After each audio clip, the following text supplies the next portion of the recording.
Love பண்ணா life மாறணும் யாருதான் நினைச்சது இல்ல. டெய்லி பேசிக்கிட்ட அந்த நாட்கள், சாப்பிட்டியான்னு கேட்ட ஒரு மெசேஜ் கூட அவ்வளவு ஸ்பெஷலா இருந்துச்சுல. லேட் நைட் கால்ஸ், ரேண்டமா வர மிஸ் யூன்ற மெசேஜ், ரீசனே இல்லாம சிரிச்ச மொமெண்ட்ஸ். அப்போ நீங்க யோசிச்சிருப்பீங்க, இது தாண்டா லைஃப், இவன் தான் இவதான் என் லைஃப்னு நீங்க கண்டிப்பா நினைச்சிருப்பீங்க. டெய்லி ரொட்டீன் ஸ்டார்ட் ஆகுறதே அவங்கனாலதான். காலைல மெசேஜ் பண்ணலன்னா அந்த டேவே ஸ்டார்ட் ஆகாது. நைட்டு பேசாம தூங்குனா தூக்கமே வராது. ஃப்ரெண்ட்ஸ் எல்லாம் சைட்ல வச்சிருப்பீங்க. ஃபேமிலி கூட டிஸ்டன்ஸ் மெயின்டைன் பண்ணிப்பீங்க. உங்க உலகம் ஃபுல்லாவே அந்த ஒரு பர்சன் தான் இருந்திருப்பாங்க. ஆனா ஒரு ஸ்டேஜ்ல எல்லாம் மாறிடும். பிஸின்ற வேர்டு அதிகமா வரும், கால் கட் ஆகும், மெசேஜ் லேட்டா வரும், கேர் கம்மியாகும், எக்ஸ்கியூசஸ் அதிகமாகும். நீங்க என்னாச்சுன்னு கேட்டா ஒன்னும் இல்ல அப்படின்ட்டு போயிருவாங்க. அப்புறம் தான் நீங்க ஓவர் திங்க் பண்ண ஸ்டார்ட் பண்ணுவீங்க.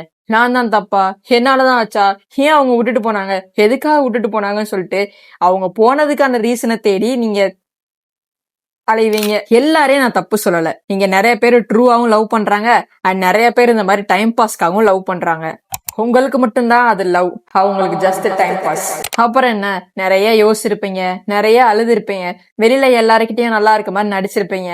ஆனா உள்ளுக்குள்ள சுக்கு நூறா உடஞ்சு போயிருந்திருப்பீங்க. ஆனா ஒரு நாள் நீங்க டயர்ட் ஆயிருவீங்க. நம்ம எதுக்கு ப்ரூவ் பண்ணணும், எதுக்கு எக்ஸ்பிளைன் பண்ணணும், எதுக்கு போய் கெஞ்சணும்னு சொல்லிட்டு இது எல்லாத்தையும் ஒரு நாள் ஸ்டாப் பண்ணுவீங்க. அப்படி நீங்க என்ன ஸ்டாப் பண்ணாம முன்னாடி இருக்க கட்டத்துலதான் இருந்தீங்கன்னா தயவு செஞ்சு ஸ்டாப் பண்ணிருங்க. நீங்க அவங்கள இழக்கல, அவங்க தான் உங்களை இழந்திருக்காங்க. லவ் தப்பு இல்ல, நீங்க லவ் பண்ண ஆளுதான் தப்பு. உங்களை மிஸ் பண்ணதுக்கு அவங்க தான் ரெக்ரெட் பண்ணுவாங்க, நீங்க இல்ல. ஓகேவா? டடா, பை, see you.